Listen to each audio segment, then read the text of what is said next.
Cette expression française imagée et expliquée.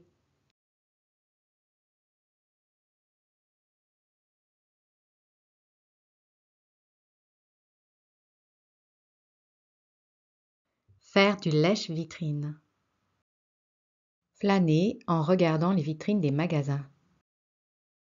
Nous avons passé l'après-midi à faire du lèche-vitrine rue des Francs-Bourgeois sans acheter quoi que ce soit. L'expression date du XIXe siècle. Lécher signifie souvent passer la langue sur quelque chose, mais c'est aussi un synonyme d'effleurer, comme dans la phrase suivante: le feu a léché la façade de l'immeuble voisin.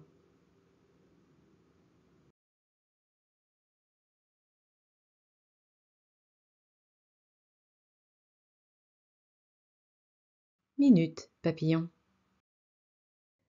Il s'agit d'une expression familière pour inviter quelqu'un à prendre son temps ou pour l'interrompre pour réagir à ce qu'il vient de dire. Minute, papillon. Tu me dis que Caroline était chez toi hier soir? Je croyais qu'elle était en vacances au Pérou. Papillonner, c'est passer d'une chose à une autre sans s'attarder, tel le papillon qui vole de fleur en fleur. Mais certains évoquent aussi un monsieur Papillon, serveur au café du Cadran à Paris dans les années 30, et surnommé Minute Papillon en raison de sa réponse aux clients pressés. Minute!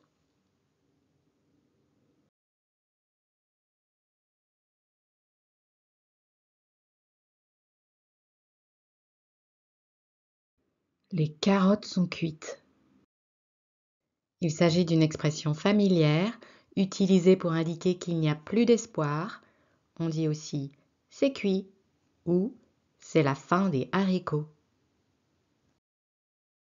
Quand leur équipe de foot a encaissé un nouveau but en fin de partie, ils ont tous compris que les carottes étaient cuites.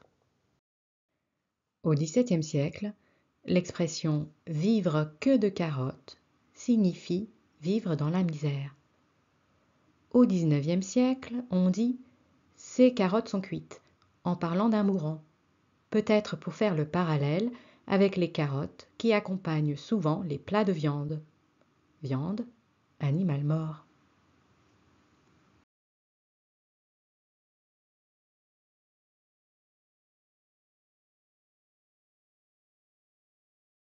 Avoir le cul entre deux chaises. C'est se trouver dans une situation inconfortable où l'on est partagé entre deux réalités ou deux options divergentes. Michael Corleone, dans le film Le Parrain, a le cul entre deux chaises. Il est pris entre son désir de vivre honnêtement et sa loyauté envers sa famille mafieuse.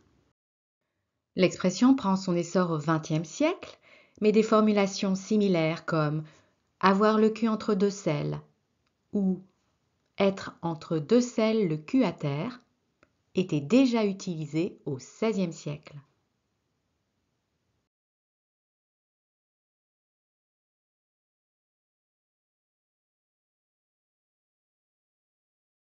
Ça sent le sapin. Pour indiquer que les ennuis arrivent, que la situation tourne au vinaigre ou en eau de boudin. Dans Le Parrain, Michael Corleone dit ça sent le sapin lorsqu'il apprend qu'un traître se cache parmi ses alliés. Il sait que l'issue de la situation sera fatale. L'expression émerge au début du XIXe siècle, alors que l'usage du cercueil devient obligatoire en France en 1801. L'odeur de la mort est alors associée à celle du sapin, le bois utilisé pour fabriquer les cercueils.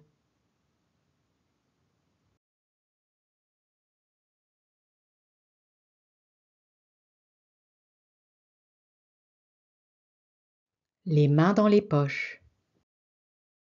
L'expression dénonce une attitude nonchalante ou un manque de préparation, souvent lié à la paresse, l'indifférence ou l'insouciance. Elle s'est présentée à l'examen les mains dans les poches, sans réviser ni stresser, et a malgré tout réussi haut la main, les doigts dans le nez. L'usage de l'expression est avéré au XVIIIe siècle. De manière générale, Garder les mains dans les poches est perçu comme un signe de désintérêt ou d'irrespect dans de nombreux pays. Et la dernière.